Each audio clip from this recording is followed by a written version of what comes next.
میں نثارہ عالم، teacher GHS نواں گبرا۔ تو آج ہم اس کا اردو کا جو ہم نے کل پڑھا تھا نوکروں پر سخت گیری کرنے کا انجام، اس کا ہم دوسرا پارٹ پڑھیں گے۔ حکم ہوتا تھا شرائط نامہ دکھلاؤ ہمیں، تاکہ یہ درخواست دیکھیں واجبی ہے یا نہیں۔ واجبی کہتے ہیں جائز کو۔ رعایت مانگنے والے نوکر سے شرائط نامہ دکھانے کو کہا جاتا تاکہ دیکھا جا سکے کہ رعایت مانگنا جائز ہے یا نہیں۔ اگلا اس کا شعر ہے، واہ سوا تنخواہ کے تھا جس کا آقا ذمہ دار، تھی کریں جتنی وہ ساری نوکروں کے ذمہ تھیں۔ شرائط نامہ کے مطابق مالک تنخواہ کے کسی چیز کا ذمہ دار نہیں تھا، وہاں جو کچھ درج تھا وہ صرف نوکر کے ذمہ تھا۔ دیکھ کر کاغذ کو ہو جاتے تھے نوکر لاجواب، تھے مگر وہ سب کے سب آقا کے مارے آستین چھپا ہوا دشمن۔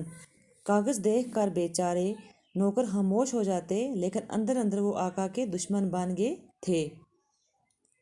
ایک دن آقا تھا ایک منہ زور گھوڑے پر سوار، تھک کے جب زور کرتے کرتے دست نازنین نازک ہاتھ، منہ زور سخت اور تیز گھوڑا۔ ایک دن مالک ایک تیز اور سخت خوفناک گھوڑے پر سوار تھا، اس کے نازک ہاتھ گھوڑے کو قابو کر نہ پائے بلکہ ہاتھ تھک گئے۔ دفتن قابو سے باہر ہو کے بھاگا راہوار، اور گرا اسوار صد زیں سے بالائے زمیں۔ راہوار گھوڑا، اسوار سوار، صد زین کے اوپر سے زین گھوڑے کی کاٹھی۔ گھوڑا اچانک قابو سے باہر ہو گیا، سوار زین سے زمین پر گر گیا۔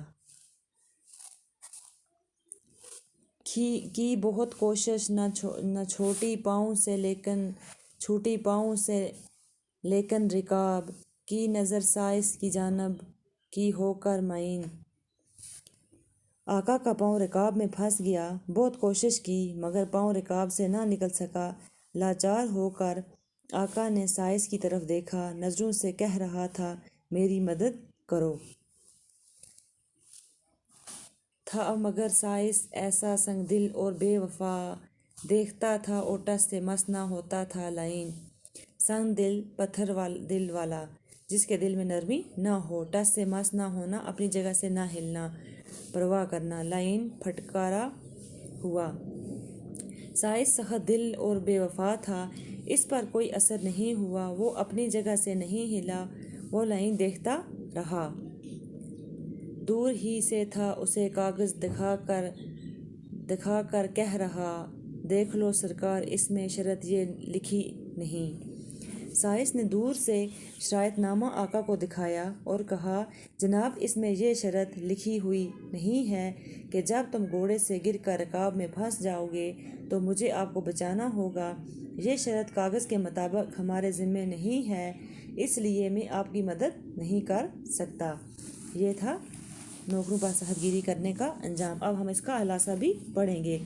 ایک شخص اپنے نوکروں کے ساتھ برا سلوک کرتا تھا، ان کی چھوٹی چھوٹی غلطیوں کو معاف نہیں کرتا تھا، اچھے کام اور اچھی خدمت کے بدلے میں نوکروں کو شاباشی بھی نہیں دیتا، انعام دینے کا سوال ہی نہیں۔ کسی نوکر کے لیے تعریف کے دو لفظ بھی اس کے منہ سے نہیں نکلتے تھے۔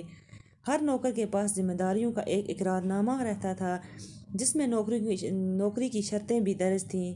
کوئی نوکر اگر کسی قسم کی رعایت مانگتا تو مالک صرف انکار کرتا اور کہتا تھا کہ رعایت شرط نامہ میں درج نہیں ہے۔ ایک دن وہ ظالم آقا ایک تیز گھوڑے پر گر پڑا، اس کا پاؤں رکاب میں پھنس گیا، ہزار کوشش کے باوجود پاؤں نہ نکل سکا۔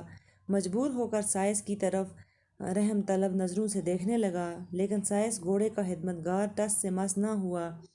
شرائط نامہ نکال کر آقا سے کہنے لگا، اس میں ایسا کام میرے ذمہ درج نہیں ہے، اس لیے میں آپ کی مدد نہیں کر سکتا، میں آپ کو نہیں بچا سکتا۔ اس طرح اس ظالم کو اپنے کیے کی سزا ملی۔ یہ تھا اس کا خلاصہ، اور ہم اس کے پڑھیں گے الفاظ معنی۔ سخت گیر کہتے ہیں چھوٹی سی باتوں پر سزا دینے والا، تئیں کو لیے واسطے، صلہ انعام، پھوٹے منہ سے، بددلی سے، دوچار ہونا، سامنا ہونا، امین امانت دار، واسطگار، طلبگار۔ انگبین شہد، مار آستین چھپا ہوا دشمن، اسوار سوار، معین مددگار، درگزر معافی، حسن خدمت اچھی طرح سے اپنا کام کرنا۔ اب اس کے سوالات جوابات۔ پہلا سوال ہے اس کا، یہ کہانی بیان کرنے سے حالی کا کیا مقصد ہے؟ اس کا جواب، نوکر بھی انسان ہوتے ہیں، وہ خدمتگار ہوتے ہیں، ان کے ساتھ شفقت اور نرمی کے ساتھ پیش آنا چاہیے، ان کی ضرورتوں کا خیال رکھنا چاہیے، ظالم کا انجام برا ہوتا ہے۔ مولانا حالی کا اس کہانی کے بیان کرنے سے یہی مقصد ہے۔ اس کا دوسرا کوشچن ہے، ہمیں اپنے محتاطوں سے کس قسم کا برتاؤ کرنا چاہیے؟ اس کا جواب ہے، ہم اپنے محتاطوں کے ساتھ نرمی، شفقت اور ہمدردی کا برتاؤ کرنا چاہیے۔ اگلا کوشچن ہے، اس خطے میں جو کہانی بیان کی گئی ہے اسے اپنے الفاظ میں لکھیے۔ ابھی میں نے اس کی کہانی آپ کو بتائی، اس کا خلاصہ۔ تو اگلا کیا ہے؟ اگلا کوشچن ہے اس کا،